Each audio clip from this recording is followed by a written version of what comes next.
Hot Mic is brought to you by Red Wing Shoes of Fargo. Built to last. 3003 Main Avenue, Fargo. Hot Mic with Dom Izzo. Really? Really, Dom? No. I like what Dom's doing. Okay. Dom Izzo. Jeez, come on, Dom. What do you think I am, a magician? Yeah, I'm fired up, Dom. What else could I say? Absolutely. It was great to get on the field, and then Dom came up to me, and I'm trying to walk away from me. I just wanted to enjoy myself out there. Hot Mic. Great job. There's got to be some kind of intelligent question about something. Coach Dom Izzo, WDAY in Fargo, North Dakota. Can you give me a layup or something? Hot Mic. Presented by Northwestern Mutual. That program is second to none. On the networks of WDAY. You know, if it's not about sports, I find it very hard to concentrate. Here's Dom Izzo.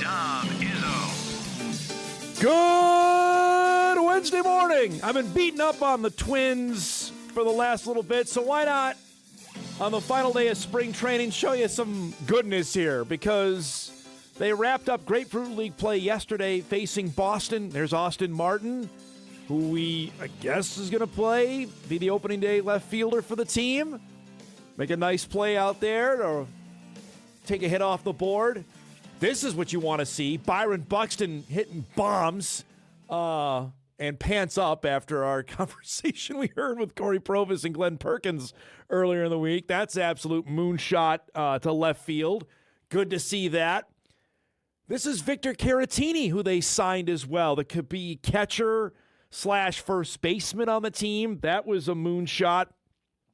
Twins hit 5 separate home runs yesterday. That was a 2-run homer. James Outman, who all he does really is strike out. They got him in the trade of the Dodgers last year. That's a 2-run home run. Twins roll, and they win their final spring training game, and now it's heading north to open up the 2026 season coming up tomorrow against the Baltimore Orioles. And with that, we say good morning, everybody, and welcome to Hot Mic here on a Wednesday. Got a lot to get to today. Is one of those days where the show prep is running into the start of the show, so excuse me for a second there. With that, the Twins made their opening day roster official. As remember, we'll have Corey Provis join us on Friday at 9:30 for his first appearance of the year. This is who they're rocking with. And they made their final moves yesterday. No real surprise on who's not coming north with the team. I'm more interested, frankly, on the guys that they filled out the back end of their bullpen with, which is going to be disastrous. I have to imagine my optimism is already out the window here. Sorry, I'm biding time here to make sure our wild highlights get in. Here we go. Let's see on the end of the roster here for what the Twins end up doing. Of course, internet's going to be slow today. There it is. Here is the Twins' 26-man roster heading into opening day. So, catcher is Jeffers and Victor Caratini. They have one first baseman listed. That's Josh Bell, who they signed from the Nationals. He's basically he's a DH. Bell is signed to be the main man. Second base is Luke Keyshaw. Shortstop is Brooks Lee. Third base we know is Royce Lewis. The outfield is Buxton, Matt Wallner, Austin Martin, and James Outman. Outman beat out Alan Roden for that last spot. Roden was sent down to St. Paul to start the year. Now remember, though, Walker Jenkins, we expect sometime in 2026. He got hurt during spring training. Emmanuel Rodriguez and Gabriel Gonzalez, and I know I have at least a couple of viewers on the show that continue to remind me of the Polanco trade wasn't a bust. They got Gabriel Gonzalez from the Mariners in the Polanco deal. We'll wait and see on that. I think also Kalen Culpepper, who was their number 1 pick a couple years ago, is imminently on his way to the major leagues as well. With an injury, you imagine Culpepper might be the first guy up. DH is Trevor Larnach. Provost and I talked about that all year, that Larnach, Kirilloff, Wallner, we got to figure out there. The bench, Cody Clemens is back, and we mentioned our guy yesterday, Tristan Gray, is going to be the other utility guy that will be on the bench for the Minnesota Twins this year. That's the last position spot on the roster. That's the position guys. Ben, the tape is in. Pitching. Joe Ryan, Bailey Ober, Taj Bradley, Simeon Woods-Richardson, and Mick Abel. Abel made the opening day roster. That was one of the pieces they picked up from the Phillies in the Duran trade. The bullpen, which was obviously gutted at the trade deadline, there are guys you probably never heard of and some repeat guys that we know. Justin Topa is back. Topa, who couldn't throw it from the pitcher's mound to first base last year. Cole Sands is back. Somebody named Eric Orzi is there. Somebody named Zach Kent is there. Somebody named Cody Lawyerson is there. Taylor Rogers is back, former Twin All-Star that they traded 4 years ago. Anthony Banda, who they got from the Dodgers, and Cody Funderburk is back with the team. Now, yesterday during the broadcast, if you were watching, manager Derek Shelton said the Twins plan to mix and match bullpen roles for this year. No official closer or any set roles in the bullpen. That sounds like an interesting strategy as well. We don't have a main eighth inning guy or a main closer. It's basically they're going to pitch themselves into the roles of what this is going to look like. With that, fingers crossed that this doesn't go sideways, because it could. Topa had major arm surgery with the Mariners. I mean, 3 of these guys I've never even heard of. I try to be up to date on baseball as much as I can, but these 3 guys, who knows? So that's what we'll find out. The opening game of the season is tonight. We'll get into that a little bit later with the Yankees and the Giants playing tonight on Netflix.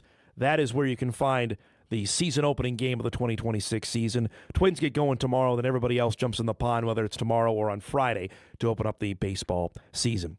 Now we can show you the Wild last night facing Tampa Bay, one of the best teams in the National Hockey League. Wild are off their win over Dallas on Saturday. Got a nice start on a deflection here from Matt Zuccarello. Goes off of a lightning skate. Makes it a 1-0 Minnesota lead. They'd add to it here on a nifty goal. They go up 2-0. It's 2-1 now. Vladimir Tarasenko with a tremendous shot. His 21st of the season. That makes it a 3-1 Wild lead. Things are looking good. Until they weren't. Same score here later in the second. Jake Gensel from Minnesota on his knees here. This is a tremendous goal to score on Philip Gustafsson, makes it 3-2. Lightning have a power play here. One-time shot blasted home there from Darren Radish, and now it's a 3-3 game. He had no chance to save that. Same score. Late in the third period. Craziness here. Puck gets shot in, goes through Gustafsson. Eric Cernak is there to score. Watch this again. Goes off the backboards, through his legs, and then that's why the refs initially waved it off. It hit the camera and shattered it, which that's probably a cool 20 G's, probably. I can't believe it actually partly worked after that. But obviously, if it hit the camera in the net, it's a goal. That's your game winner. Lightning win it. They got a couple of empty netters after that. 6-3. Wild are now 2-5 in their last 7. Granted, the two big wins, including one against Dallas. That Lightning team is still really good. They could come out of the East and play for the Stanley Cup again. Tarasenko had a 2-point night in the loss. So there's 10 games to go for the Minnesota Wild in their regular season. This is how it shakes out right now in the latest playoff race. Now, again, the NHL is weird on this. To try to explain this, I need the Pythagorean theorem. But know this, the Wild are 5 points behind Dallas, which they're not going to finish any higher than second, and they're going to have to get super hot. That means they're going to play Dallas in the first round of the Stanley Cup playoffs. It's whether they're hosting or they go on the road much like they did a couple years ago against the Stars. Look at the difference in the other division. Anaheim leads with 84 points. The Wild will be in first in the other division.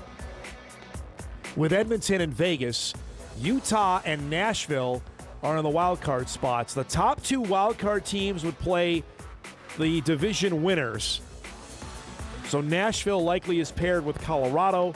Utah would play Anaheim in the opening round of the playoffs. NHL's just got to go 1 through 8, make it easier, because this is a unfair matchup when you have the top three teams in the league. In the league, nobody has more points than Colorado, Dallas. The Wild, only 3 teams in the Eastern Conference have more points than Minnesota. Carolina, Buffalo, and Tampa. That's how loaded it is in their own division. Make it 1 through 8. Make it easier for everybody on that. But back in Florida, game tomorrow night with the Panthers. Florida's run is over. The Panthers, who have been to the Stanley Cup Final each of the last 3 years, won it the last 2 years, will not make the playoffs this year. They are at 73 points.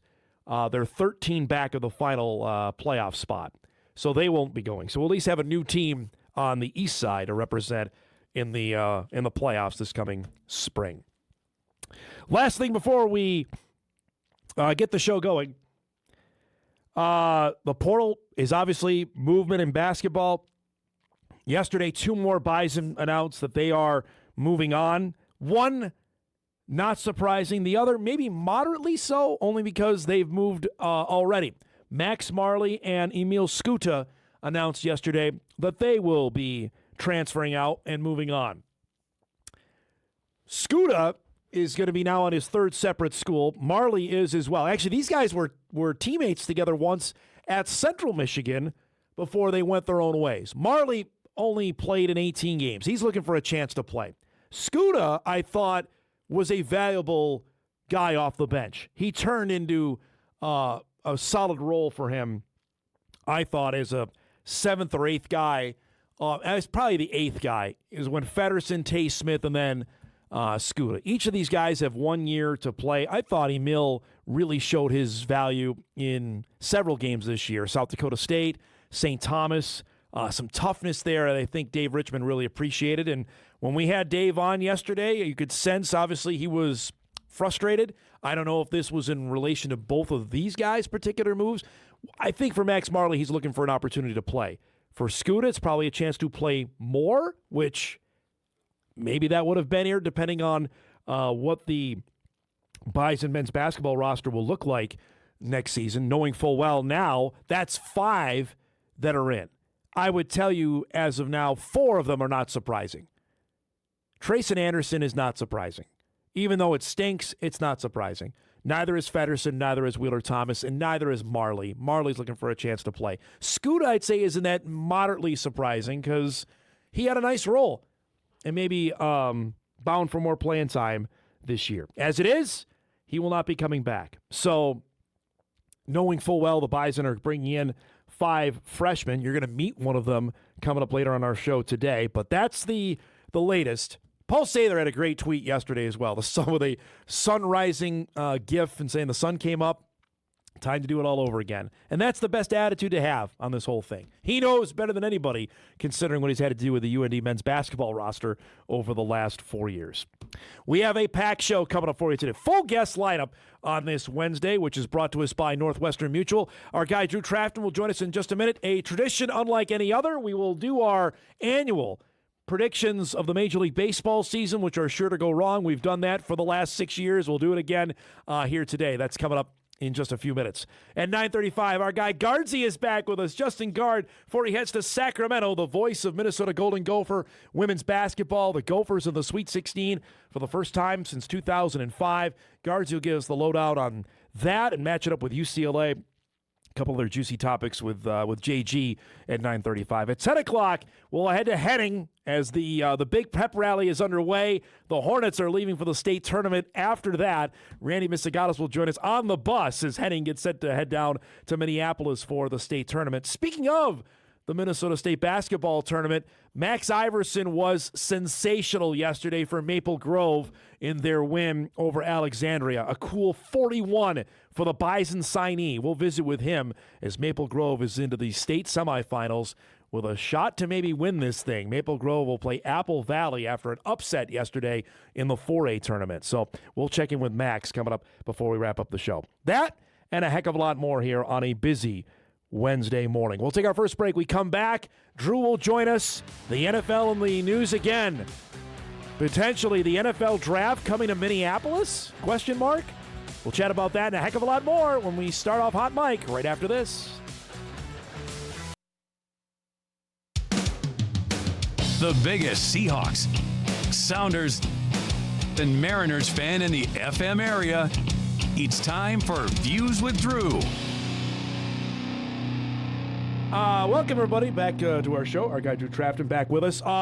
Rather for a tradition unlike any other, we do our Major League Baseball picks. Love being wrong in April. These March. are, traditionally, they go off the rails. So off the rails. But let's go off the rails, though, first, before we do that, on two things.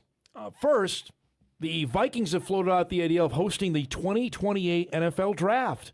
What do we make of that? Wait, because I thought Green Bay. The NFL swore off, I think, anything with U.S. Bank Stadium after the Super Bowl disaster. There was a blizzard the night before the Super Bowl. Yeah, it wasn't even that cold, except that day of, right? The day of was sucked. frigid. It was beautiful outside, but it was really, I mean, I was out, poor me here, I'm going to cover the game, but we were waiting in security for an hour outside, which was tough. I mean, as anyone will tell you who's lived here more than a year, I mean, you're flirting with disaster, you know, like in April even. I mean, you could have a bad blizzard. But, I mean, they did it in Green Bay. They did it in Cleveland. They're going to do it in Pittsburgh, Detroit.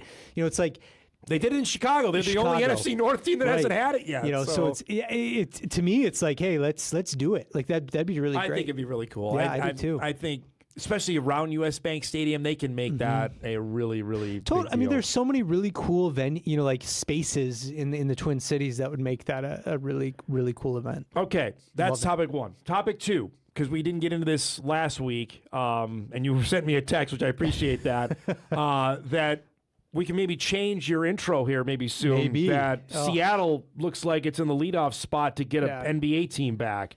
Yeah, I mean, like kind of honestly a little emotional. Like, you know, it would be the Sonics, right? It'd be the Sonics. They own the city of Seattle when that franchise So left. when Clay Bennett took them to Oklahoma City, give us the backstory, though, that the Sonic name still belongs to the city? Yeah, they took that ownership group to court. And you can listen. There have been documentaries done, podcasts done about how that deal went down. And if you talk to a Sonics fan, more likely than not, you're going to hear a perspective that they were very shady in their dealings of acquiring that team. When they fronted it as a group that had Seattle roots and was interested, and then the second they purchased the team, they were never going to stay. They got rid of all those people, and it was just the Oklahoma City group left. But yeah, so then they sued that ownership group to retain the rights. So they have the franchise history, the name, the colors, all of that. Let's go. Yeah. And it'll be, you know, and it's just like, there's been such a damaged relationship there with the NBA and the city of Seattle with, you know, they almost got the Kings, you know, and the Kings they've just been kind of used as bait for the last 20 years. And so it's pretty cool. If that happens today, I think it's a hoops town. So that vote is today? The Board of Governors votes today on expansion, from what I understand. And that's going to be a slam. They're going to add, no pun intended, Seattle and Las Vegas are going to be added. And then, for how it relates, I think, back here, for not just Sonics fans, is move the Timberwolves to the Eastern Conference. Which would be really cool, I think. Because you're going to have way too many teams in the West. Yeah. Now, the argument is that New Orleans and Memphis are more east than Minneapolis is. Yeah. But when you just look at clustering it, Minneapolis, Minnesota makes sense to have that go in the division. The divisions, because they would be with the Bucks, they would be with the Bulls. Yes, put them with the Pistons. Yep. I mean that's how it is in football. Make that make sense in basketball. Yeah, and I mean, it makes a lot of sense. And I think from a competitive standpoint, it'd be really fun to see the Timberwolves in the East. I'm all right with the Wolves playing against you know the likes of Washington, Atlanta, Charlotte. Although the Hornets are better this year, Orlando rather than facing Houston, Yep, Golden State. Yeah, Portland, San Antonio all the time. Denver, You know, Oklahoma right, City. correct. Yeah, Get them no, out of it's- there. yeah, I'm all yeah, right with for that. sure, for sure. So that's happening later today as well. Let's make it happen. Just it's well overdue. All right. Irrational time because today, but before we talk our picks, baseball's diving into the deep end with Netflix. Here's the question I have. How many people actually know there's a game tonight and it's on Netflix? It's not on broadcast television tonight. I've seen so many people curious about where they're going to watch baseball, and not just this game. Like, I'm talking like their own teams. Like from a Seattle Mariners perspective, we're 36 hours away from them from first pitch of their first game. They have not announced where fans can watch the game. There's no. Does that sound familiar, option. Twins fans? Because the Twins were in the same boat last year, right? You know, and it's like, and so many people are like, where can I watch this game? Yeah. You know, and it's like, why isn't Major League Baseball promoting their own product? Correct. Like this is a battle we've been talking about this for years now, and like the inevitability, like everybody saw where this was heading. Yes. Everybody saw where it was heading. So why aren't you ready for it? You know, it's just like, especially off a year that they just had to capture more fans, or maybe fans that are not necessarily on the bandwagon, fringe ones that got excited in August and September last year. And you just had the World Baseball Classic. Correct. Yeah. You just captured like, hey, get excited about baseball, and then you do nothing with it. Yeah. Like, what are you doing? So right now, the Mariners used to be on Root Sports a while ago. Yeah. That went away. They've been on what has been their last? Yeah, it was what was it called? It was Bali. It was a Bali Sports Network type of thing, but it was its own, like it's owned by the team. Yes. The team actually owns the network, Much like the regional Twins network. do, Yes. right? Yes, and so it's the same. It's the exact same sort of deal there. So they have Mariners TV is here, it says, for the 2026 season. That's on MLB's website right now. Yeah. We just don't know what it's called or what. Seasonal package is $100. This is exactly what the Twins have. You can buy it for $100, or you can get the MLB TV package, which I did, and that's $200. So that's how you can watch it. But over the air, they have no idea. Yeah. See, the Twins did that. We found out, I want to say it was about this day last year. It was 2 days before that, hey, the games are going to be on DirecTV at 668-3. Yeah, so go on here Midco, I don't even know what channel it's on Midco. I can't remember now, but it's on a higher tier package, so I'm sure that's what's going to happen in for Seattle sure. as well. Yep. Way to go. Manfred has, I think, another 3 years until MLB owns all the rights. And then they can go forward and sell what they want to do. Ticket thing. Off of that, again. by the way, I don't know if you follow the Pablo Torre podcast, which is fantastic. It's not just sports related. Oh, yeah, he does some great stuff. He and Mike Florio have a Investigations. new one. This is about the new elected NFLPA executive director, which is J.C. Treader, who used to play for the Browns. Point on this is that we talked about this a while ago, and I heard them bring it up, that the Super Bowl 2 years from now, not next year's, the one after that, does not have a date yet. Which that never happens. Not for because you got to have thousands of hotel rooms booked out. Why I bring you have that to be up? planning like now, Correct. basically. So Yes, why I yes, bring yes. that up is because they're going for 18 games in 2027. That's what they're going to do. They're going to go for a 16-game international schedule and have the flexibility of 2 buys to move that game. They want it on later. President's Day weekend. That's like Right. That's their But, ultimate goal with like if the you were to Super look, if you Bowl. were to go and look it up right now, the Super Bowl 62, whatever it is, does not have That's a bonkers. date, which means it's going to happen. This is going to happen way sooner. That was Florio's point. This is going to happen way sooner than anybody thought. Yeah, and I mean it's all like the NFL has been about. That's why they're trying to renegotiate the TV deals right now. Yeah, and I mean they have the leverage. They're that good. Yeah. Like they can do it. They own everything. The They thing own the is, do the space. networks say, "Hey, you know what? We're good." That's what I'm interested in. Do they we're okay. We're not going to go to. Gosh, I don't know, like live sports. I mean, like that's the last game in town. You know, in terms of NFL is the last. That's the one for guaranteed ratings. If you and it's don't like, have it, you are out of the party. Yeah. That's the one thing. I think NBC found that out when they lost it. CBS found out when they lost it. Like, hey, we can't. ABC found out when they didn't have it. Yeah. That we got to be in the in look, the show. ABC lost Monday Night Football, for a little bit there, and it was like, what, it's like, got it, that's why they fought hard to Right. get it back. And that's why they simulcast those games Yes. now with ESPN. All right, I wanted to just make sure we got that in. All right. You want to do your picks first? Okay. ALCS. So we're going to do ALCS, NLCS, World Series. We don't have champion. all time for the divisions, although we could have fun with that. I'll start ALCS. I'm going to do it. I'm going to take my Mariners over the Detroit Tigers. Wow. And I like Detroit. Second year in a row you would beat the Tigers in the playoffs. Yeah. I just like Detroit's been on the doorstep of the ALCS the last 2 years. Yep. I like the moves they've made. They've retained their pitching strength. They have Skubal. Yep. They have Skubal. Yep. They're just a strong roster. I don't see I know a lot of people are picking the Royals in the Central, but I like the Tigers. And then with the Mariners, they've solidified their roster position a lot. In terms of their bats, their pitching's been good. And they've got a lot of young talent in AAA. And they don't need those guys to contribute. So they have that farm system depth where they can go get those pieces they need. In the NL, what are you doing to me here? You're actually picking the Mets to win the pennant? I am. And the World Series? Are you insane? Here's the deal. Okay. This is more about the Dodgers than the Mets. And I'm playing the statistics. It is so hard to win 3 in a row. So hard. The Yankees are the last to do it. Yeah. That was 26 years ago. And I think baseball's changed a bit since then. It is definitely a little different. So I just don't see so I had to ask myself which NL team has the depth, and I like the Mets. They've got a lot of bats coming into their prime. They've got some young guys too. They have to pitch. They have to pitch well. But they've got the capital in their farm system to go get guys if they need them, and they've got the. I like the Mets there. You can make an argument for the Phillies in the East. You can make the Braves. Who knows? But I like the Mets, and so then I look at them. I can't justify cursing the Mariners by saying they're going to win the World Series. So I'm going to do it to you.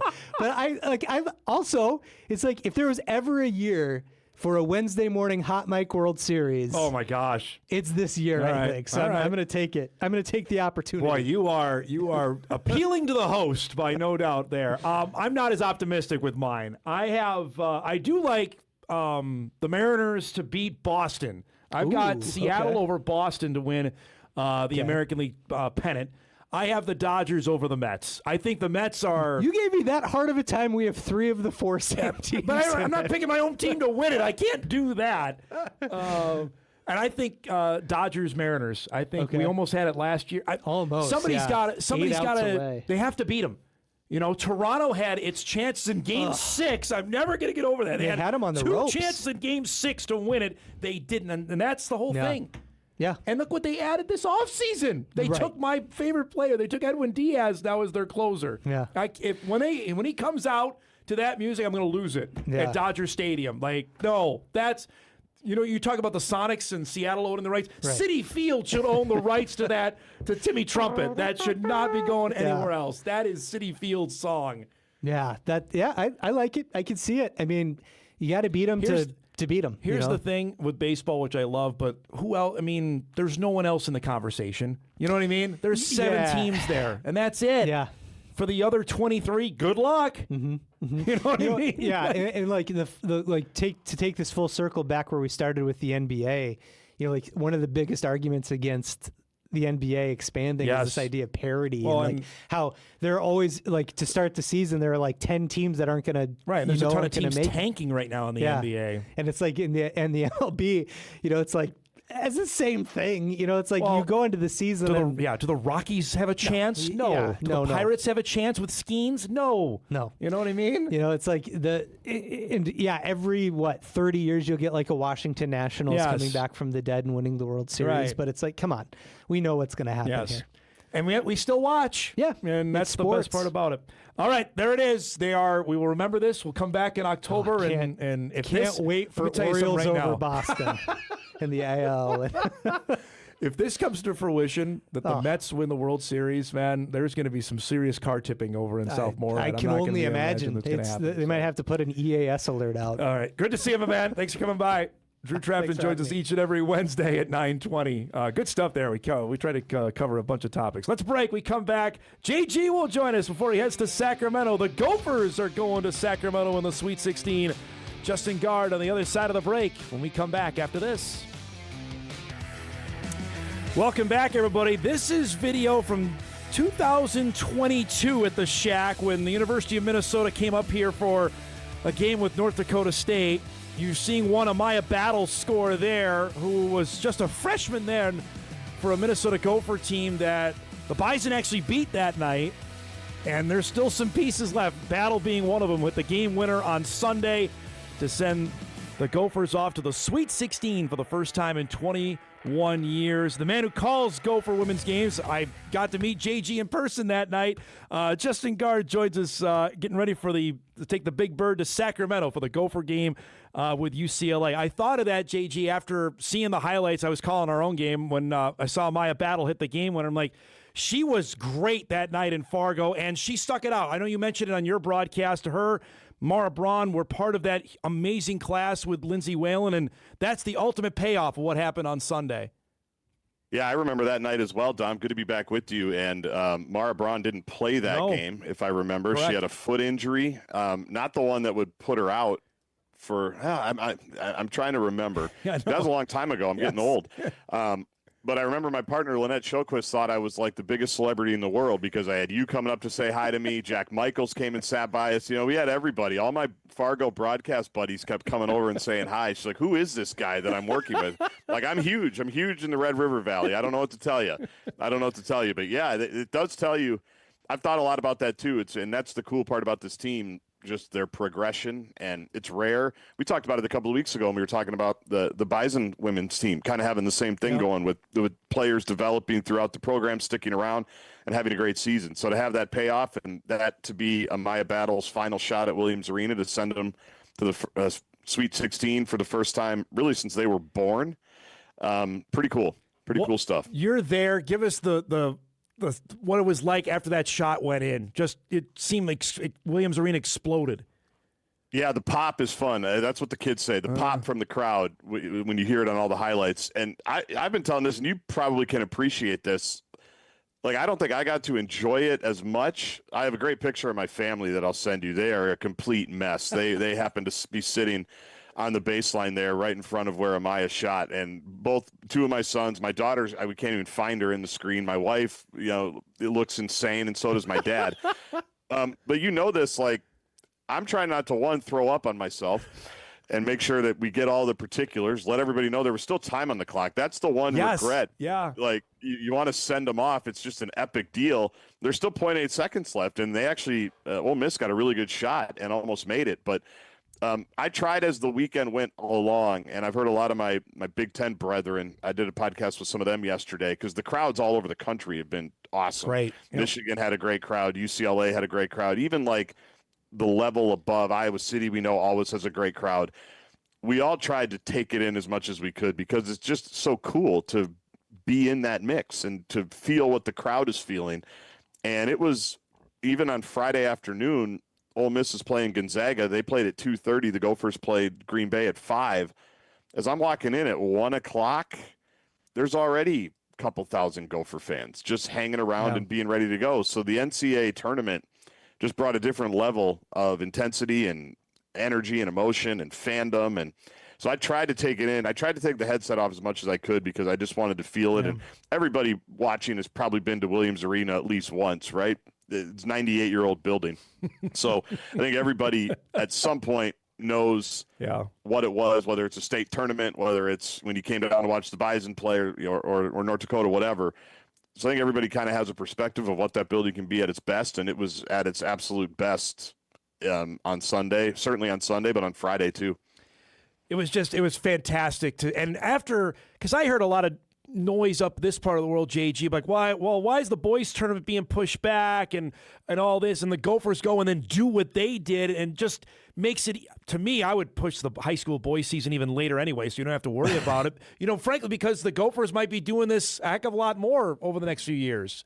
Well, yeah, here's what I'll say, because we've heard that a lot too from people like, well, you're getting into spring breaks. I'm like, well, everybody has spring break. The whole month of February is spring break. So you're going to be mad at somebody. Correct. Like, somebody's going to be mad. And the other thing is, the school is under no obligation to just roll out the carpet to the high school league. As much as I love it there, I think it should always be there. I just did the women's tournament there, girls tournament there a couple weeks ago. It was incredible. I love that it all funnels into the barn. I think that's where they all should go. And truthfully, it's a good story that they wanted to host and they thought that would be an opportunity. And that's true. But a lot of it has to do with the fact that they had to be on the road the last 2 years for the WNIT and the WBIT. So it was any hosting. Like, this obviously worked out perfect. And now you can say, we knew it all along. We were going to do it. And I did think they had a good chance to host. I was talking about it since January. If they continued to win and won a couple of games, they should have. Yep. That got a lot of momentum, really not until the last week of the season. Nobody would believe me. I'm like, they're going to host if they win these games. Just look at the numbers. Yep. It's going to work out that way.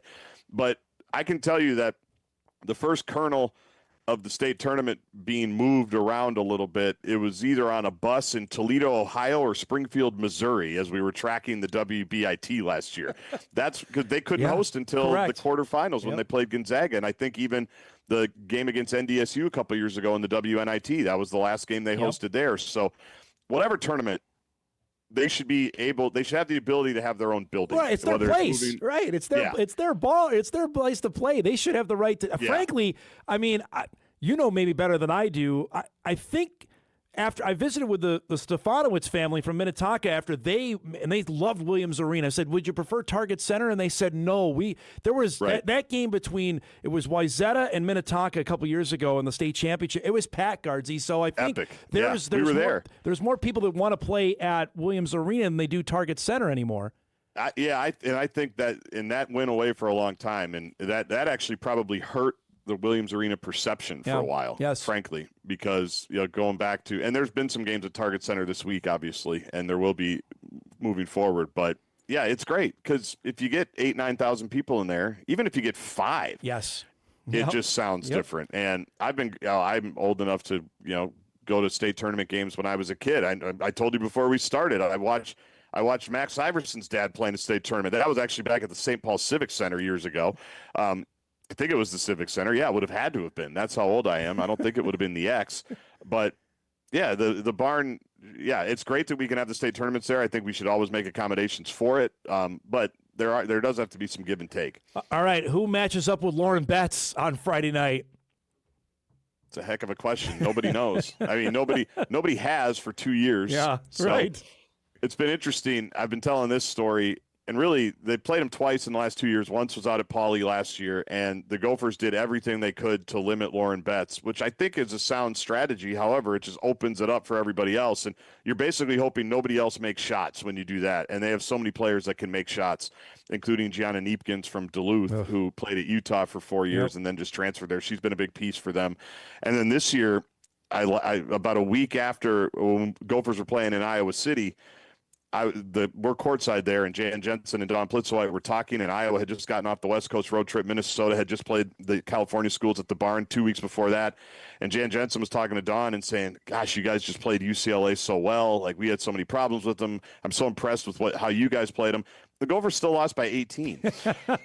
Like, I agree with what Jan is saying, that the Gophers played them well, and it was a good competitive game. Then you look up, we're down 18. Okay, that's just UCLA. It's one of those teams that I remember Saul Phillips always used to say when NDSU would play a Power 5 school or a big school, there's like 10 plays. I can't say what he would say, but there's 10 oh crap plays where there's nothing you can do about it. Yes. Where you do everything right, you're in the right position, you know the play, you've gotten your guy to the spot they're supposed to be, and Cole Aldrich is still going to dunk at the dome. Like, there's nothing you can do. UCLA has some of that. Betts is obviously great. I actually think their point guard, Kiki Rice, who was really their first big recruit a few years ago, she's an All-American, and she's going to be in the WNBA, but I feel like she's just underrated because you never hear about her as much as some of the others. And she's one of those guards that just gets them where they need to go, never makes a mistake, great defender.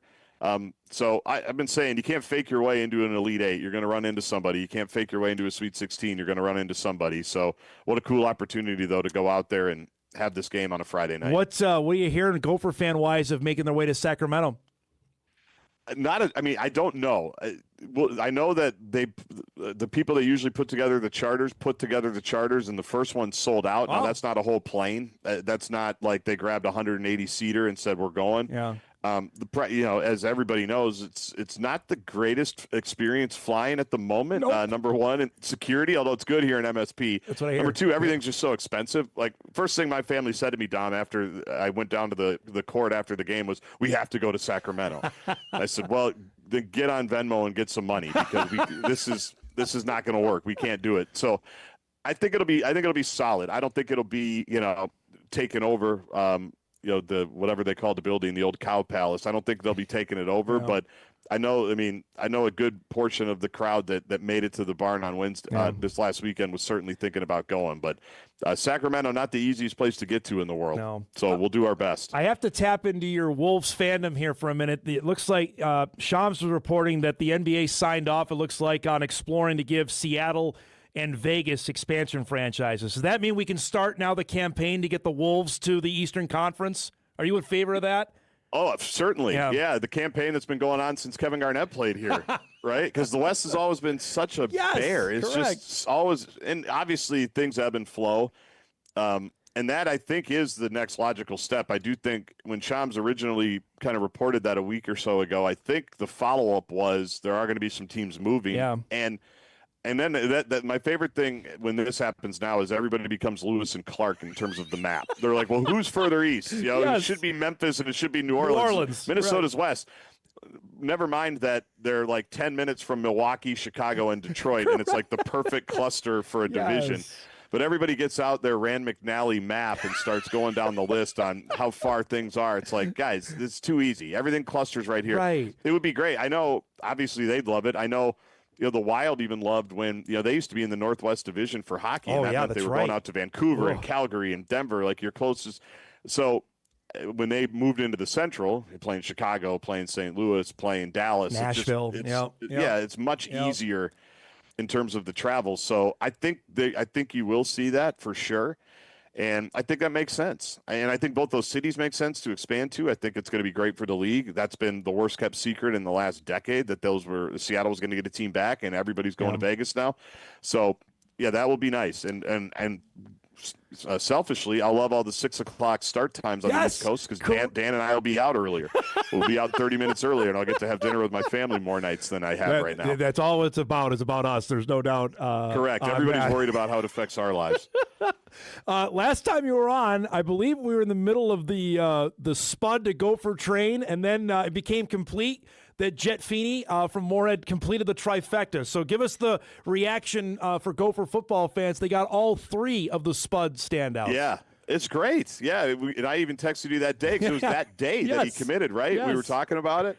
I said, we should have pushed this back a day. Yeah, same deal as last time. I love it. I mean, there are no hidden secrets anymore in the world of recruiting. I like the fact that, the schools are emphasizing the entire state now, and able to find the entire state and go to the entire state. And it's cool to come down to the cities and come play. So I always love it. In general, I think the in-state recruiting thing gets totally overblown. I'm sure I've joked with you on that. Like, good players are good players. If you can get them to come, figure it out. But if you have good players in your state, driving distance, like, I just see the difference it makes, for the women's basketball team to have all these, parents within 30 or 45 minutes to come and watch. In some cases, it's 15, like, to be able to come watch their kid play every single game. I do know that makes a difference, and I do know the current parents are selling the future parents on that same thing. You get to come watch every game. And with football, to be, 3 hours and change away, to be able to come down and watch every home game that's who you should be targeting, in my opinion. Last thing for you, and this, we had Cody Braun from Minnetonka committed to play football at North Dakota State yesterday for next year. And I asked him, and I tap into your Edina roots here, who's Minnetonka's biggest rival? He said Edina. I wasn't sure if it would be Eden Prairie or Maple Grove or now Moorhead, because Moorhead has the hockey thing with Minnetonka, and obviously they do. They're going to come up here. So can you explain that in that cluster of how the rivalries work for those schools? Yeah, I'll do my best. It definitely changes. It definitely depends on the sport. Okay. Because historically, Minnetonka and Hopkins would be the biggest rivals. Okay. For basketball, I think that's still the case. Although Wayzata now has jumped in. They were upset yesterday. Yes. And one of the biggest upsets we've seen around here. I think it depends on the sport for sure. But Hopkins and Minnetonka, we're basically like on my street where I am right now, like as I look left, that's the Hopkins School District. As I look right, that's the Minnetonka School District. So like everybody is kind of commingled and they all grow up together doing stuff. So I would say, but Hopkins football has not been as good. Like Edina football, they just won the state championship, which for a kid of the 90s seems impossible. Speaking of Max Iversen, his dad, Ryan Iversen, unbelievable football player, was going to go play football at the U before he went to go play basketball in Delaware. So many good Edina football teams went to Eden Prairie to die. Like that, it just, I would have said Edina and Eden Prairie were rivals back then. John Schemmel, athletic director at South Dakota now. Youth legend, Eden Prairie High School. So I don't know if that answered it. It depends on the sport. I'll trust the kids that are there now for football. Edina and Minnetonka probably had a pretty good battle the last few years, but it changes as we go. Hockey is a totally different thing. Football, basketball, swimming, Edina and Minnetonka are big rivals. It's nuts. It's nuts. They all hate each other. And then you'll play in an all-star game like in the spring, and you go, why do I hate this guy so much? This is a good dude. He's really good, right? Yeah, I like this guy. I could see myself hanging out with this guy. We're all the same. Guardsy, this was awesome, but I know you're super busy. Safe travels out there. Have a great call on Friday night. We'll be listening, okay? Anytime. I appreciate it, Good Tom. to see you, bud. There he goes. JG, Justin Gaard from KFAN joining us. Gophers will play UCLA Friday night, 6:30 in Sacramento in the Sweet 16. The winner gets a spot in the Elite Eight. Have to remind yourselves, those are conference rivals between Minnesota and UCLA. We'll take our final break of Hour 1. When we come back, we'll wrap things up. Big second hour plan. We'll head to Henning as the Hornets are heading down to Minneapolis for the state basketball tournament. Hot Mic on a Wednesday rolls on. We're back after this. Welcome back, everybody. Nice to see the blue skies out there as we wrap up our first hour. Thanks to JG. I got an email here I wanted to read before we wrap up our first hour. Dom, speaking of the Gopher game, that game crowd was high energy. This old man found so much energy when that last second shot went in that he actually jumped up. Give Dom Plitzaway credit as well as those players who hung around. Great weekend of games. Absolutely. Place was jumping. I had the game on my iPad as we're at the Shack on Sunday, and obviously the Bison game played out the way it did. And I'm looking over and seeing how tight it was. I didn't see the actual game-winning shot live. Went back and saw just unbelievable energy in there. And that's what she does. We saw it firsthand at South Dakota that she rose up and they eventually surpassed South Dakota State. That the Coyotes for that run were better than the Jackrabbits. They made it to the Sweet 16. Something that the Jackrabbits did in 2019. USD did it in 2022. And then obviously left, took the West Virginia job, and then when they made the change 3 years ago to the University of Minnesota to move on from Lindsay Whalen, she seemed like a slam dunk, and here she is now. Got her team in the Sweet 16 again. She can coach. And she can recruit as well. The players that are coming up behind these ones that'll move on are awfully darn good at the U. We'll break. We come back. We'll start our second hour. We'll keep the basketball chatter going. So we'll head to Henning as they're getting ready to head down to Minneapolis for the state tournament. Head coach Randy Misegades will join us as the Hornets get ready for their tournament opener tomorrow. That's coming up when we come back. This is Hot Mic. On the networks of WDAY. Here's Dom Izzo. Welcome back, everybody. Hour 2, ready to rock and roll here on a Wednesday morning. We mentioned the state basketball tournament. Minneapolis got underway yesterday. We'll show you a couple of crazy games that went down in the 4A tournament. The Class A tips tomorrow. The Henning Hornets are the number 1 seed, unbeaten on the year. Back for the second consecutive season. The bus is actually being held up by our next guest, but they're not going to leave without him. He's the head coach. Randy Misegades joins us here. You can tell him that. Don't you drive the bus? No, I used to have my bus license, but I let that lapse because I didn't want to drive it anymore. So they're sitting on the bus, but we're okay. We got a little bit of time. Hey, tell me about, you just got done with the pep rally. I know this is not new for you guys, but what was that experience like this morning? It's super fun. The community buys in, and K through 12 buildings, so every kid, kindergarten through 12th grades there, and a lot of community people and parents showed up. And like I told you off air too, it's just neat. I talked to a guy. He's turning 99 April 1st, and he was sitting in the front row at the Pep Fest. So it makes it really fun for a community. Is he going to be at the game? Well, he's a little nervous about that. There's charter bus. I don't think he just getting in and out, Yeah. even once you get off the bus, I think he would struggle with that a little bit. So I think he's set up somewhere to watch it stream, and he'll be able to watch it that way. So we talked, obviously, heading into section championship night. You win it, and then you have to deal with this 13-day layoff. What have you guys been doing for the last week and a half? Yeah, the last week was a long week of practice, and we did go to Perm last Thursday just to kind of break up the week, but it got to be pretty long, and try to do a few different things at practice just to break up the monotony. But we're ready to play for sure. So just how unique is this whole been? Because you're used to play. We're going to play a game, day off, practice, play the next night. That's not what this has been about. How unique has this been for you to try and juggle and not, I guess, over practice?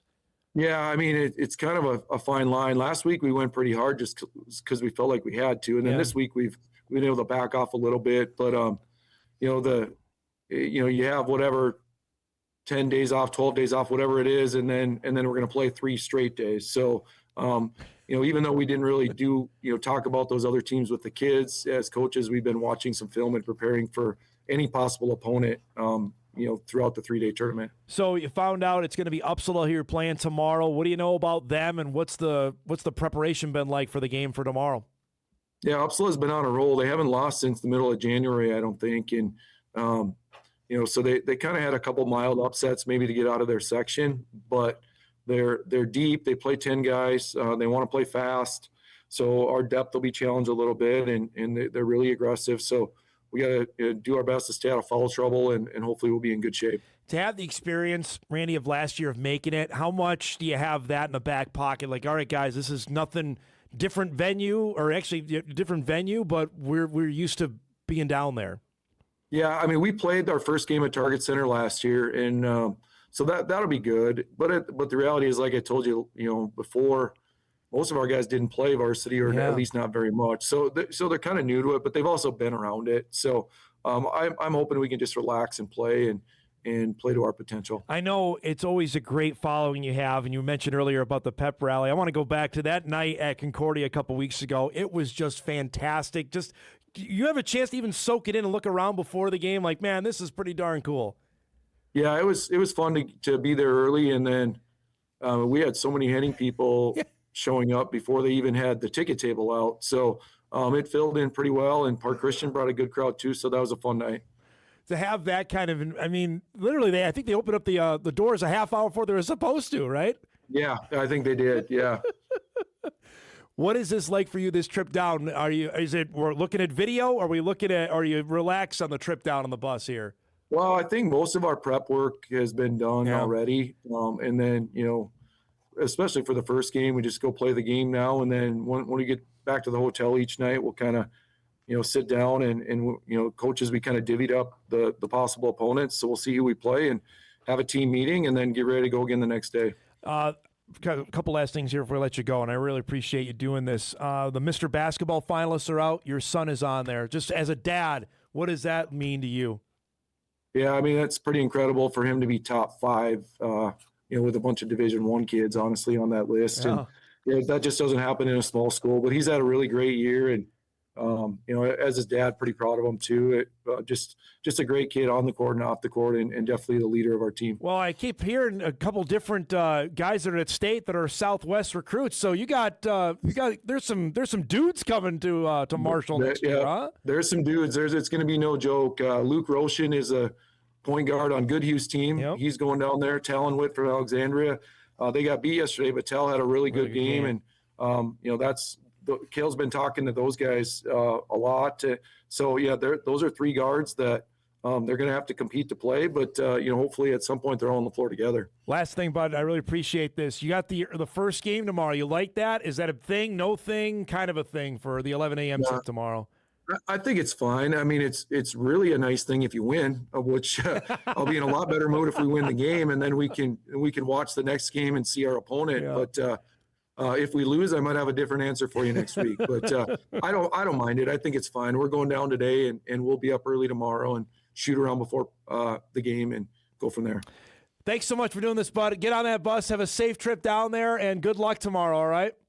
All right, thanks, Tom. I appreciate everything. Good to see you. There he goes. Randy Misegades joining us from Henning, literally getting on the bus as the Hornets have their game set for tomorrow morning with Uppsala at 11 a.m. inside Target Center for that. If they win, then they'll head over to Williams Arena for the semifinals. That's just how the schedule works. There's no games at Target Center today because the Timberwolves are playing there today. By the way, the Mr. Basketball top 5 that came out, this was released on Monday.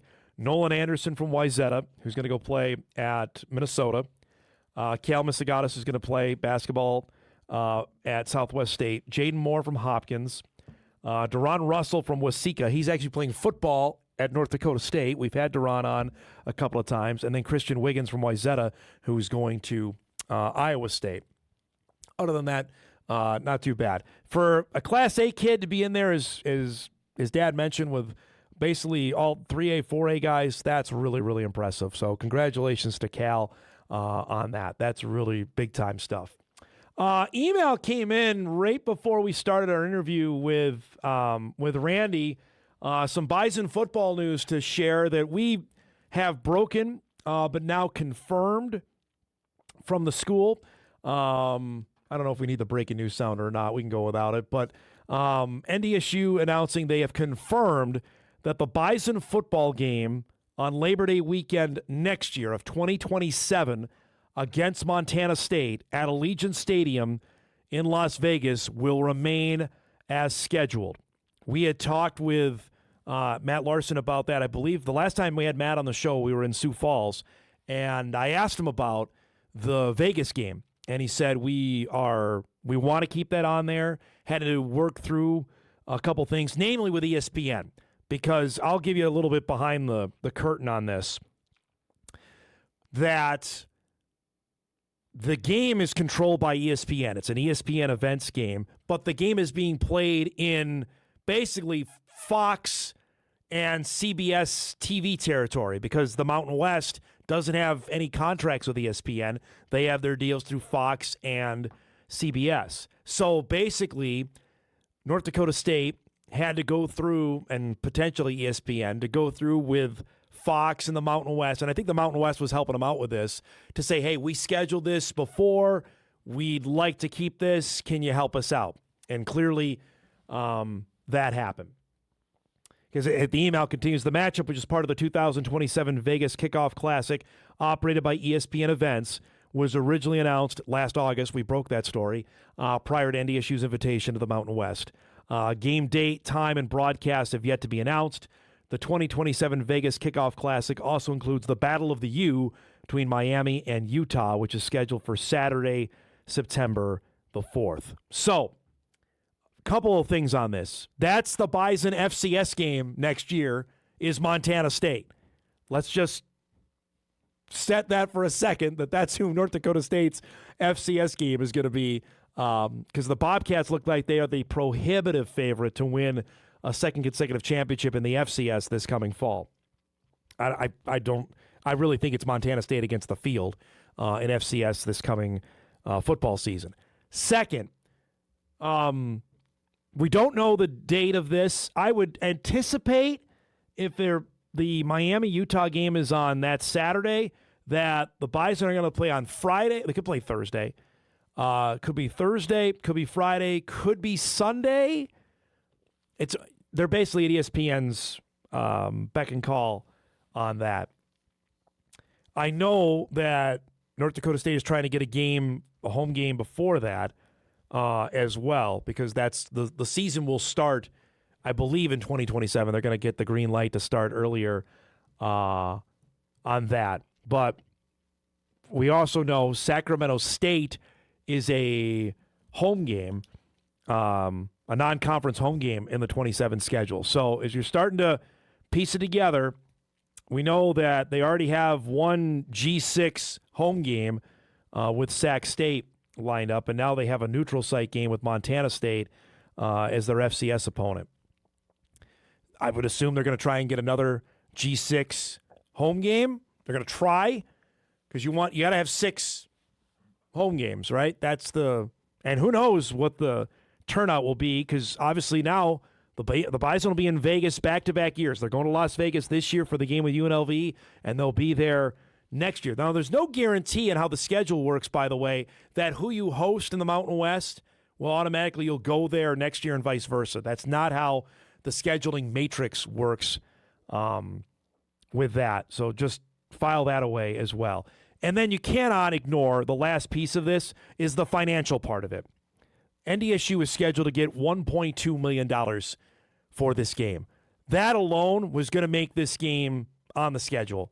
And we talked about it initially once the Bison announced the move to the Mountain West Conference, that was staying on probably regardless because it's $1 million.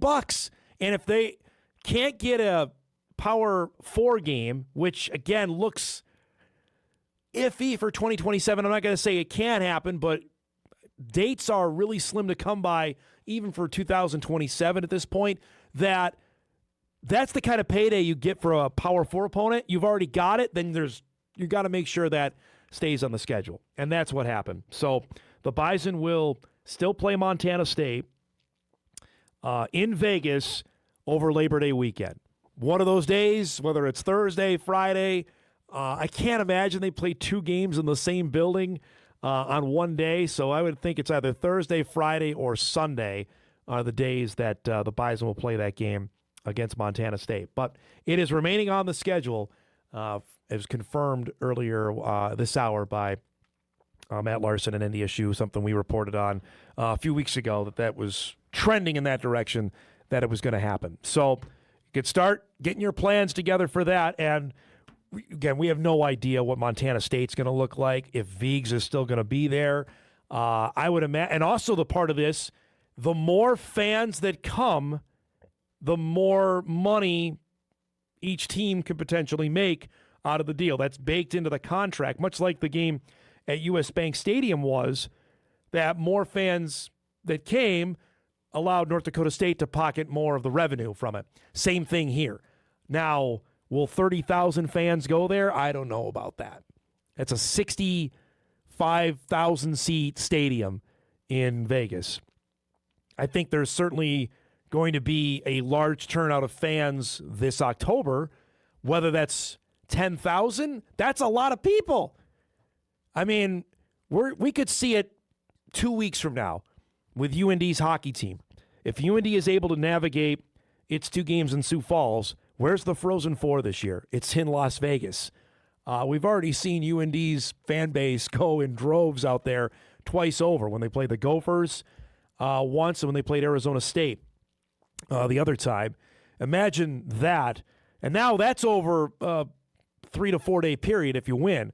This is one game, but you could be out there for a potential of 3 to 4 days. I don't know. We debated this when we found out last summer about the game was going to happen, how many fans would actually and this is when, the Mountain West wasn't even a reality at this point. I'm really intrigued to see what the turnout is. But that is confirmed, 2027.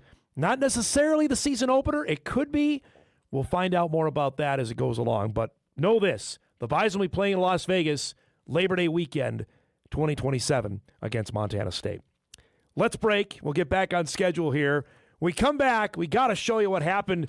You heard JG talk about in the first hour, the stunner that happened at Target Center yesterday with one of the tournament favorites in the 4A division. Much more coming up here in the final half hour or so of Hot Mic. We're back after this. All right, welcome back, everybody. We'll visit with Maple Grove's Max Iversen here in a few minutes, who is signed to play basketball at North Dakota State for next season. He was electric yesterday at Target Center. The opening day of the 4A tournament happened yesterday. And the first couple games were pretty pedestrian until we got to game number 3. Let me set it up before we show it to you. Apple Valley is playing Wayzata. This is the 2-7 matchup. Wayzata is the 2 seed. Apple Valley is the 7. Wayzata is the defending state champions, who have 2 guys that are going to go play high major Power 4 basketball next season. One at Minnesota, one at Iowa State, right? They are maybe the perceived favorites. Tartan is the 1 seed, and Tartan hadn't lost all year long. That was the backstory to the game. We're going to pick it up here late in the second half. The game tied at 73. You can roll it, Ben. Here we go. Wayzata's in the blue. Apple Valley is in the white jerseys. Ryan Christensen gets the putback here for Apple Valley, gives them a 75-73 lead with 4.5 seconds to go. Wayzata's got to go all the way down the floor. They give it to Christian Wiggins, their guy, but Trey Parker comes up with the massive block on the Division I signee, and Apple Valley beats Wayzata 75-73 final score to send them into the state semifinals. This is the updated bracket. Apple Valley will get a matchup against, well, it's hard to see there, but they're going to get Maple Grove in the state semifinals. Much more on the Crimson win, what they did against Alexandria. The other side is Tartan and Chaska. These games will be tomorrow night inside Williams Arena, but sensational way to finish out yesterday with two teams that I think everybody had perceived that Apple Valley was going to just be mincemeat for Wayzata and their eventual run to the state championship game, or at least a matchup with Maple Grove, who had beaten Wayzata each of the previous two times. But congratulations to Apple Valley. They are the 7th seed, and they'll play in the state semifinals coming up tomorrow night inside Williams Arena. Today, for the state tournament, the 3A will get center stage, and those games will be at Williams Arena today, as I mentioned, because Target Center is unavailable, so they flip over today. Minneapolis South and Totino just tipped off in the first game. Mankato East and Northfield will be played at noon. Grand Rapids and De La Salle at 2, and then Sartell and Richfield will go at 4. And then after that will be the other two 2A semifinals, and then we move into or quarterfinals, I should say, and then we move into the semifinals tomorrow, which of those games are all televised out of the Twin Cities, outside of Class A, which plays its quarterfinals tomorrow. So it's a lot of moving parts, but eventually we'll get to the final two teams in each class to play for their championships on Saturday. And a bunch of connections here to keep an eye on, including that Waseca team, which has Duran Russell on its roster. There are the Blue Jays in 2A. They play tonight against Minnehaha. Russell, we had Duran on the show, gosh, when he committed to NDSU last summer, was starring on the AAU circuit. He could probably play Division I basketball. That's how good he is. He's a finalist for Mr. Basketball, for Pete's sake, on top of the fact he's an outstanding football player. So for you Bison football fans that are looking, keep an eye on, you can watch tonight with Waseca's game with Minnehaha. That should be pretty high-level hoops there with those two teams. Obviously, Minnehaha's alma mater of one Chet Holmgren and Jalen Suggs, who were pretty darn good for their stretch when they were playing. So that's what's going on in the Minnesota basketball scene there. Let's get a couple other emails in before we break. Dom, has the spring game been set? This is for NDSU. If so, what is the date of it? It has not been set. I have been told that they potentially are not having one this year. I know they've done this green and gold showcase each of the last couple of years. More and more Division I college football teams are getting away from the actual game. They're doing more of a, hey, if you want to come, it'll be a more juiced up practice, or, we'll put some more lipstick basically out of practice. But that's what's happening. As far as I can tell, that I believe it's going on at North Dakota State. I've not got that confirmed yet, but for those anticipating it, I don't know if they're going to do it again this year. Dom, what's the chances that Netflix works tonight? That's a great question, because Netflix's other live sports stuff, they did boxing, which didn't work. They've done football, and that's the big thing. They've done Christmas Day football the last 2 years, and it has worked. I mean, I watched the Vikings game against the Lions this year. It looked great. It sounded great. At least my connection at my house worked awfully darn good. And that's the biggest thing. You're going to stream it, and it's going to be one of the big four, specifically going to be the NFL. You cannot have any issues with connectivity, with your picture, with your audio. Everything's got to look good. And now baseball is jumping in with both feet, and it's with the Yankees. I mean, it's not like, and I could say this, Benell's gone, like it's not like Brewers-Royals tonight. It's the Yankees who are on, gosh, we joke about this with my dad all the time. They're on Amazon Prime. They're on Apple TV. And now they've got a game on Netflix. I'm just reading this from The Athletic. The Yankees open the 2026 MLB regular season tonight with their game exclusively available on Netflix. The confusion and expense are byproducts of league's desire to increase or maintain their television revenues in a scattered media environment increasingly focused on streaming. The NFL produced 83 of the top 100 Nielsen-rated shows in 2025. It aired games on Fox, CBS, NBC, ESPN, ABC, Amazon Prime, NFL Network, YouTube, and Netflix. The NFL currently rakes in around $11 billion per year for its games, but it plans to ask its partners and potentially new ones for billions more. And that's what baseball is trying now to find out. Can baseball get into the mix? And they're not going to command that kind of money when their new deal comes up, but can they spread it out where if you are a diehard fan and you got to watch all 162, that you're going to need the local television provider, whatever that is. So for us here, like Twins TV, you're going to need Apple TV. You're going to need Netflix. You're going to need ESPN because they're going to have a couple games. You may need Amazon Prime. And if you think it's going the other way, I got another thing coming for you. And for like this relates to Bison football fans as well. Then we got a break here. Because those networks I just listed off for NFL is going to be very similar to what you're going to need for Bison football this fall. I know fans have been used to, hey, and I've loved it. You can sit down, turn on Channel 6, and you know the game's going to be there. That's not going to be the case in this coming fall. It's just not. You're going to need CBS Sports Network. You're going to need Fox Sports 1. You're going to need the CW. You're going to need maybe Paramount Plus. You're going to need their app, the Mountain West app. I believe you're going to need WDAY for a game, maybe two. That's where you're going to find the games. And that's the proliferation of television streaming and rights. That's in major college football. We have not had to deal with this in FCS. This is how it works in FBS. McFeely wrote it yesterday. We've talked about it ad nauseum on the show. It's exactly how it's played out. And that's what's going to be here. Now for baseball, we'll dive in with Netflix. I'll watch tonight because I want to see how it looks. Regardless of the Yankees are in, I want to see how it looks, how it sounds, who's calling the game, all that stuff, because I'm a TV nerd. I don't know if you're a baseball fan.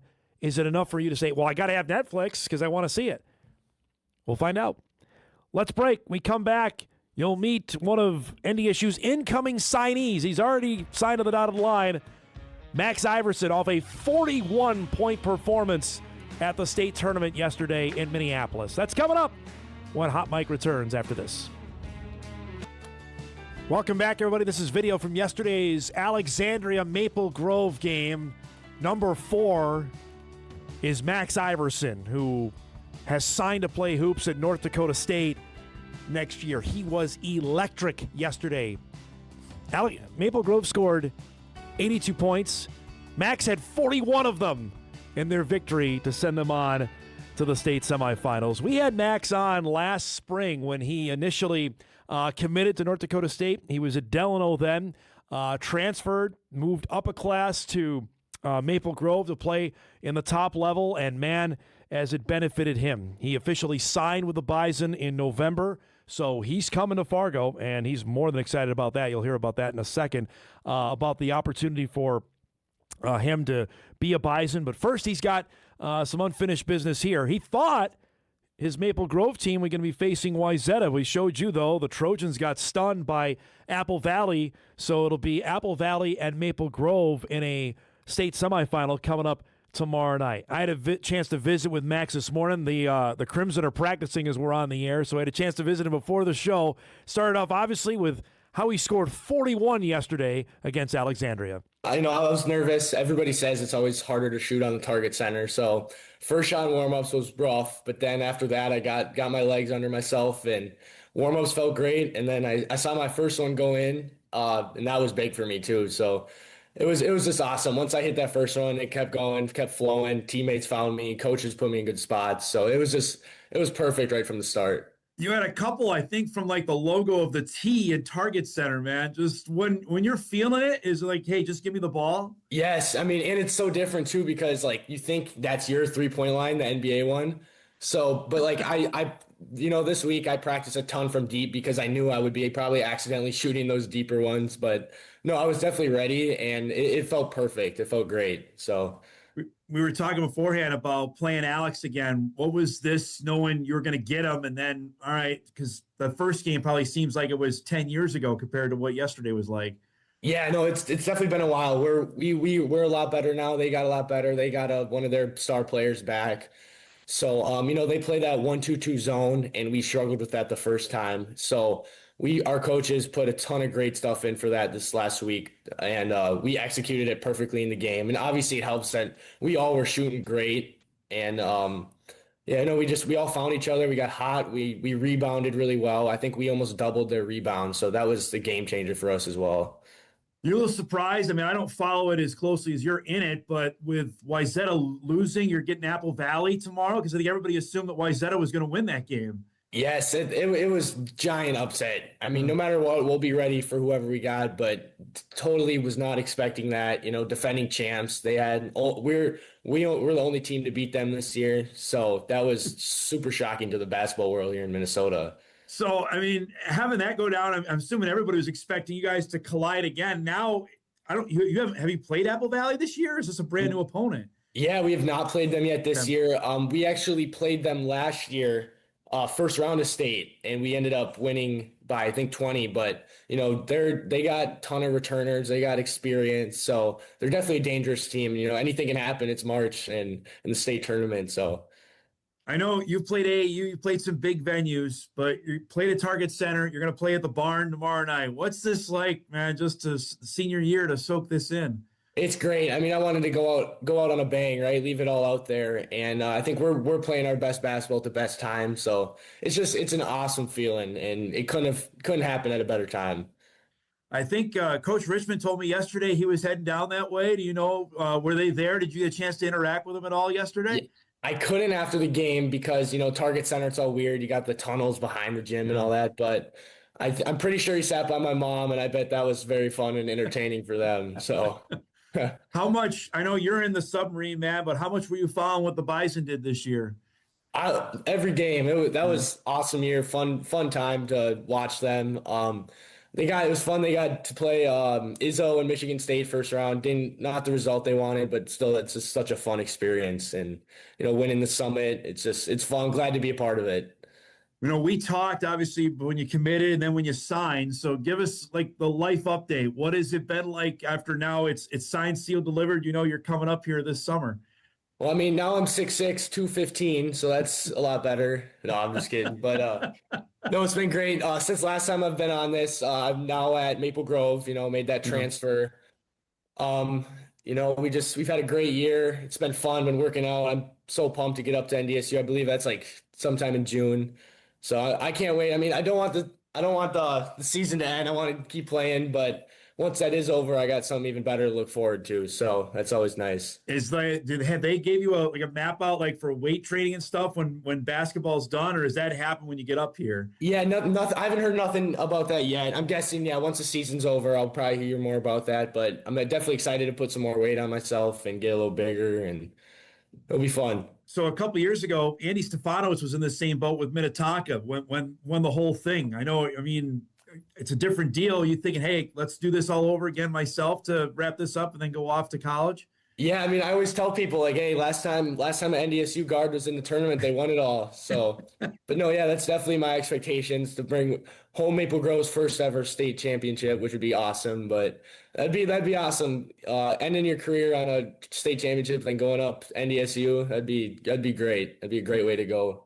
What has this been like, Max, for you competition-wise? That Delano was one level, but Maple, this is the top. Describe what the challenge has been like for you this year. Yeah, it's noticeable. It's huge difference. You're in the late conference too. There's never a game where you can just have a break and have a rest. So the competition, you always got to bring it, and which is the nice thing about practice too. You're competing against best of the best with great coaches who are really competitive. So you're always prepared for the moment. But it's been huge. And the biggest thing too for me, it's going to prepare me for college and playing against physical, bigger guys. We're played Wayzata twice with the big Christian Wiggins, Nolan Anderson, Hopkins. Like, we have great competition almost every week. So that's awesome. That's my next question. I mean, I'm assuming almost every night you're playing a guy who's either, Big Ten or Division I, or they're playing college ball somewhere. What's that like on a night-to-night basis? It's awesome. It's just so fun competing against the best of the best. You got to bring the best. You got to bring your best game, right? If you want to compete with them and win, which we have. We're the only team to beat Wayzata twice, and it's just, I mean, we play together, and I have a Big 10, Big 12 type of player, Babukar, and on my team, and he's so fun to play with. He's a dog on defense and all that. So it's just perfect, and I feel like the season has not gone. It couldn't have gone any better than it's gone. I was going to say, you're seeded third. How are you guys the third seed? You beat Wayzata twice. Yeah, I was definitely shocked about that because I thought head-to-head really mattered, but it's fine. I mean, it worked out great for us, to be honest, so can't complain. What do you expect tomorrow night's going to be like? It's gonna be really fun. It's gonna be high intensity. Apple Valley's record might not show it, but they're flowing at the right time too. So we're definitely gonna have to match their energy right from the start. It also sucks. Oh, sorry, bud. Go ahead. No, I was just saying we're on spring break right now, so we have no student fans. So we kind of got to bring our own intensity and energy. How different is that? Because I'm assuming, you're a huge student section, that may not be the case tomorrow night. It was definitely weird because we walked in the Target Center last night and not one fan was on our student side. So it was definitely different. We usually get a huge crowd for all of our games, but they will all be back Saturday if we make the state chip. So that will be super fun. So I was talking with the head coach from Henning about this because they're heading down today. What the last week has been like, because you won the section championship, like 11 days ago. What have you guys been doing since then? Yeah, no, I mean, it's been great. We all rest, we get our bodies right. And like I said before, like the biggest thing was just preparing. Like we had a week to scout and, do scout team, get new plays, get just strategy. I think that was huge for us. The only downfall is you get, that's 12 days, 11 days without competing but that's the nice thing, once again, about practice. You're going at it with the guys who want to beat you just as well as you want to beat them. So it's overall, I actually really liked it. It worked out great. So it didn't seem like there was any rust. Did it appear that way with you guys yesterday? Yeah, no, it did not feel like there was any rust. I mean, a lot of teams like to use that week just to chill, maybe shoot, just scout. And I'd say the majority of us is competing and going at it for most of the practices, just to make sure that edge to us doesn't leave in that week we have off. For people that are going to watch this today up here, Max, what do you want them to know about kind of player that's coming to Fargo here in a few months? Oh man, I mean, I'll just, I'll do whatever it takes to win, right? I love shooting it. When I'm streaky, it's so fun. I get streaky, but no, I just want to do whatever it takes to win. I mean, I'm slowly getting that athleticism's getting there. I'm slowly getting higher and higher, but no, I can't wait. I can't wait. Last thing before I let you go, buddy, how much have you actually had? I know Coach Richmond is in his bubble. Have you guys talked a whole lot during the season, or is it not much until maybe now? Yeah, no, he called me as much as he could. I'd say maybe once a week and once every other couple weeks. But no, he called me after the game last night. He was super excited for me, which is awesome hearing that from him. So, but no, I feel like our relationship has stayed consistent a lot, and it's great. I'm so blessed to have such a great coach. It's great to see you, bud. Congrats on the awesome game, and good luck tomorrow night with Apple Valley at the barn, okay? Thank you so much, Dom. Thanks for having me. Here this morning, good stuff there with the standout. And we talk about going streaking. He did that yesterday with 41 points. You saw it. He was on fire. And as Maple Grove will have its date with Apple Valley, that'll be the late game tomorrow inside Williams Arena. Appreciate that. I got this sent to me while we were in the interview with Max from Andrew Marchand from The Athletic, talking more about the streaming deal with tonight's Yankees opener, with the MLB opener. It says, where can I watch the Yankees on TV? Granted, I don't care because the Yankees could fall into a hole and I wouldn't care, but this is how it works nowadays for baseball fans. 125 games or so are on the Yes Network. So you need cable for that, one way or the other. You need access to the Yes Network, whether that's satellite, cable, YouTube TV, however, you need access there. 21 games are on Amazon Prime.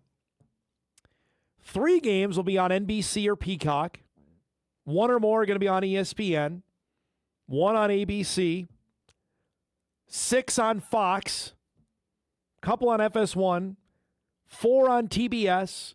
1 or more on Apple TV. And then tonight's game on Netflix.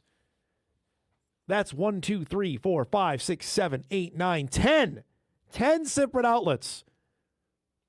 I can understand the frustration in that because that's a lot. And for some, they're not diehards like myself. Like I would, out of a 162-game season, the Mets start tomorrow, I'm going to watch 150 of them. I'm not going to watch all 9 innings, but I'm going to watch a lot of it because I love them. That's why football's different because football plays once a week. Your investment in it is so different than it has to be for baseball, basketball, or hockey. Like if you're in it, then you have no qualms, I think, on parting with the amount of money it would be to pay for that. But if you're only in it, I'll have it on. I'm not going to be that invested maybe till August or July. Then I can understand the frustration level. Like, wait a minute, where's the game? Well, I'm not going to do that. I'll see the highlights on my phone the next day. And I don't blame you on that either. That's the fragmentation of where we're at. That's why the FCC is trying to somehow limit sports streaming, which is another failed experiment. That's not going to happen. It's not going to work. This is where it's at. I mean, the NFL is at the tip of the spear on this, and they've got it mastered. That's why we were talking about earlier to bring our conclusion or our conversation to a conclusion when we had earlier with Drew. 18 games is coming, and then they can have a specific streaming package for the international games, right? And then have a specific Thanksgiving Eve game. They already have the Black Friday games probably coming. Thanksgiving has its own window. Christmas has its own window. More networks, more streamers. What does that mean? More money. And the NFL is the best at capitalizing on that. Just wait. We're going to be doing the show, and we're going to hear, hey, here it is, 18 games coming to the National Football League in 2027. It's not that far off. Let's take our final break. We come back. We'll wrap things up, get you ready for a busy Sports Wednesday. Hot Mike wraps on WDAY Extra after this.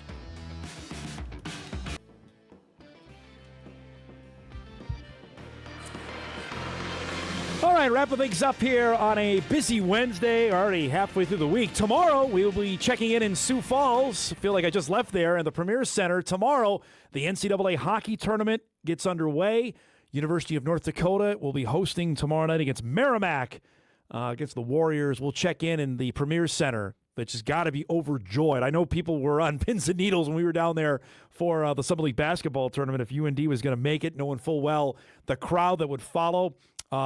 They have never been to Sioux Falls before. The 3 previous times that Sioux Falls has hosted a regional, UND has not made the NCAA hockey tournament. So that changes this time around, that they will be there, and I would imagine be there in droves. I'd be interested to see the traffic on I-29 tomorrow heading south from here to Sioux Falls. That game is tomorrow night at 7:30. We'll preview that on the show tomorrow. We'll also get you ready for we're out of the Sweet 16. NCAA basketball tournament resumes tomorrow on the men's side. How about the basketball powerhouses of Iowa and Nebraska are playing in the Sweet 16? Nebraska and Indiana have flipped roles. Indiana is now good in football, and Nebraska is good in basketball. What bizarro world am I living in right now?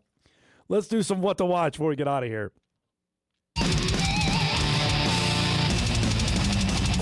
What to watch brought to us by our friends at Northwestern Mutual. Okay, Wolves back in action later tonight. It's an ESPN doubleheader game with the Rockets Again, no Ant. This is the team that's right with them in the standings, 8:30 on ESPN. We've mentioned it plenty. Yankees and the Giants, the opening day of the baseball season tonight on Netflix. Also, the NIT quarterfinals tonight. Illinois State with our guys Mason Clabo and Bowden Skunberg will take on Dayton, 6 o'clock on ESPN2. Winners of that move on to the NIT Final Four. Illinois State having a heck of a year. We'll be keeping our eyes on that game tonight. We got to roll. Thanks to Max Iversen for joining us and a bunch of our guests. We leave you with the great Shohei Ohtani pitching. He struck out 11